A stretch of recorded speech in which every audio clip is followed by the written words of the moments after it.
പ്രവീണിന്റെയും പ്രണവിന്റെയും കുടുംബത്തിലെ പ്രശ്നങ്ങൾ ഇപ്പോൾ സോഷ്യൽ മീഡിയയിൽ വലിയ രീതിയിൽ ചർച്ചയാകുന്നു. പ്രവീണിന്റെയും മൃദുലയും അൺബോക്സിംഗ് വീഡിയോ കണ്ടതോടെ പലരുടെയും തന്നെ നിറം കണ്ണ് തള്ളിയിരിക്കുകയാണ് ആരാധകർ. പ്രവീണിന്റെയും അച്ഛനമ്മയ്ക്കും എതിരെ വലിയ സൈബർ ആക്രമണം നടക്കുമ്പോൾ സോഷ്യൽ മീഡിയ താരം കല്യാണി പങ്കിട്ട ഒരു സ്റ്റോറിയാണ് വൈറലാകുന്നത്.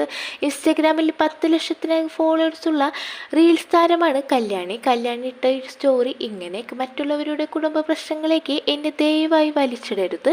കല്യാണി ഇങ്ങനെ ഒരു സ്റ്റോറി ഇട്ടതിന് പിന്നാലെ കാരണം ഇതാണ്. ഈ ദിവസങ്ങളിൽ കല്യാണി ഒരു പോസ്റ്റുകൾക്ക് താഴെ നിരവധി കമന്റുകളാണ് വന്നിരുന്നു. മറ്റുള്ളവരുടെ കുടുംബ പ്രശ്നങ്ങളിലേക്ക് എന്നെ ദയവായി വലിച്ചിടരുത്. കല്യാണി ഒരു സ്റ്റോറി ഇട്ടതിന് പിന്നാലെ കാരണം ഇതാണ്. ഈ ദിവസങ്ങളിൽ കല്യാണി പങ്കിട്ട പോസ്റ്റുകൾക്ക് താഴെ നിരവധി കമന്റുകൾ വന്നിരുന്നു. കല്യാണി അതൊരു മോശം കുടുംബമാണ്, പ്രണവ് ഒരു മോശം വ്യക്തിയാണ്, അതുകൊണ്ട് ആ പയ്യനെ നോക്കല്ലേ എന്നൊക്കെയാണ് കമന്റുകൾ. പ്രണവിന്റെ കാമുകിയാണ് കല്യാണി എന്ന ധാരണയിലാണ് ചിലരുടെ എല്ലാ സംസാരം. അതിന് പിന്നിൽ ചില കാരണങ്ങൾ കൂടിയുണ്ട്. കല്യാണി പ്രണവ് കോംബോ ചേർത്ത് ചില ഇൻസ്റ്റഗ്രാം ഫാൻ പേജുകൾ നിലനിൽക്കുന്നു. ഇവർ റീൽസും ചിത്രങ്ങളും ചേർത്ത് റൊമാൻറ്റിക് റീൽസുകൾ ഉണ്ടാക്കുന്നു, ചിത്രങ്ങൾ പോസ്റ്റ് ചെയ്യാറുമുണ്ട്. അത്തരമൊരു പേജിന് ശക്തമായി താക്കീത് നൽകി അവസരത്തിൽ കല്യാണി നൽകുകയുണ്ടായി.